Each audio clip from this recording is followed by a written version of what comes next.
Hello, welcome back to the Vino Rod. Well, I'm in the process of fitting my seat cushions, so come on over and let's take a look.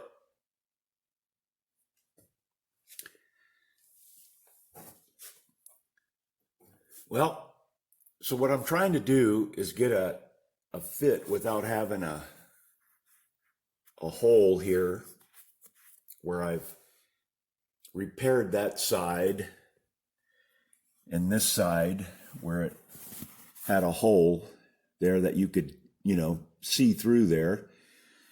So I filled those in, and I want to take care of this side the same way. And as you can see, that with the cockpit part here that I've got cut out here, what I ended up using back in the day were the bands from the barrels. So what I did was I stacked them up and welded them in one by one. So what I'm going to do is I'm going to clean that up. So I've removed the other stack that I had on there. So I'm going to clean that up, weld in those holes, and then I'm going to smooth that all out. So there's where you can see that I've got an opening there. And here that I want to fill in.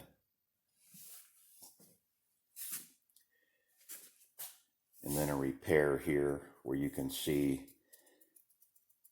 that line right there where it's not level. So what I want to do is cut through that, cut around here, and hammer this down where I can weld that in, and that will be level. So that's part of the process today, just straightening this stuff out before I start adding body filler to all this stuff.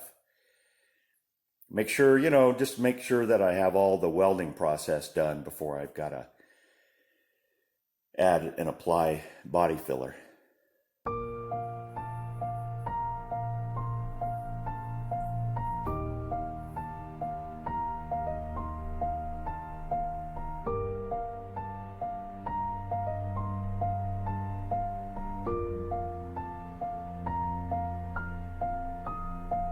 While I'm waiting on this area to cool before I put the cushion in there to just do it like a dry fit, I guess, I've got my console back in here. And I've mentioned this before. This was off of an old space program that's not being used anymore.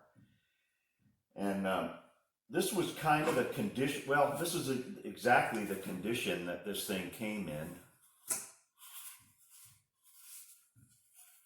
And you can see that's where I split it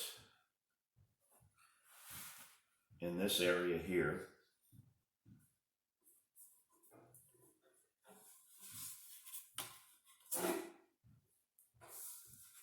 And this is the way it came originally. Well, let's see what this looks like here.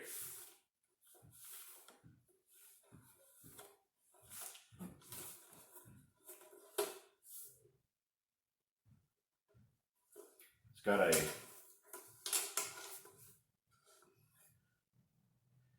part number identification card on it where it has a inspected QA stamp on it from August 26, 1996. So this was the last time this was in use. And you can see that where I've modified it, which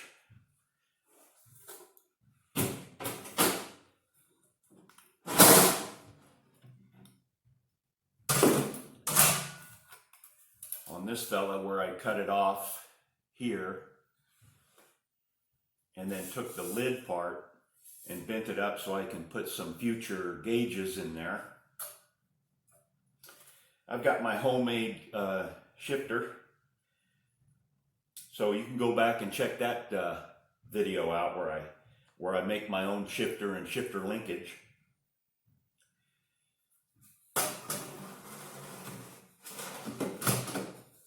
So what's cool is that this part here fits my tunnel width. And where I took this and cut this and then bent this up, and then I cut it off there to use this piece back here, and then took another one and added this little filler piece in. This is red anodized aluminum, so I didn't want to weld it here, so I've just got, you know, a sister's kiss. We know all about the sister's kiss, right? Just almost as good as you can get it, you know, just right there, and that's about as far as you go. Well, that's about where I got that one. Both sides here. Got them kissed, just barely kissed up against there, the best I could get them. So what I'll end up doing is I'll have to leave this side here because my linkage is up against this part of the tunnel. But on the other side, I'll bring you around and show you where I'm going to add a filler piece in to get this to match up better. So this wasn't built for this tunnel. The tunnel was actually built before I picked this part up, but it just turned out really cool that I was able to use it, you know, in this situation. But I'm going to have to wait until I get the engine set so I know exactly where the transmission is going to sit as far as my shifter linkage goes, because I might have to drift this fella back and forth just to, you know, get my shifter arm. So in this area here, I'm going to add a piece of sheet metal and weld it in just so it blends really nicely. All right, I think this area here is cooled down enough. Let me get this stuff out of the way and we'll try the cushion.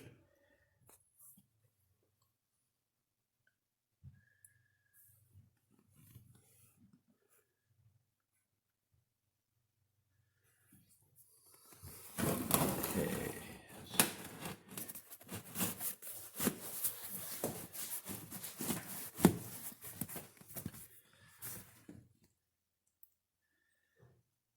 All right, I'm happy with that right there. You can see it was quite a bit of an opening right there. This side worked out really nicely too. There was just a void area right there that you won't see now. And what I want to do is just skim coat this whole area, sand it in, and then I'll prime it. And then I'm going to do some kind of a seat back cushion. Haven't thought too much about how I'll do it, what it'll look like, but hopefully it'll all work out in the end. Well, the last chore that I'm going to complete today is from the bottom of this A pillar, or B pillar, to the top right there is 20 3/4.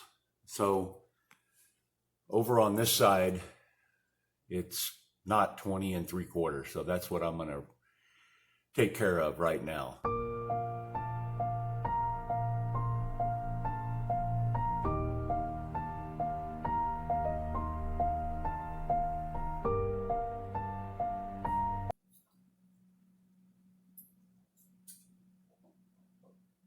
Nice. 20 3/4. So we've got both sides the same height. The door's shutting nice. The height is coming across here, which I was trying to achieve that. Right on. Well, thanks for stopping in today, and we'll catch you on the next one.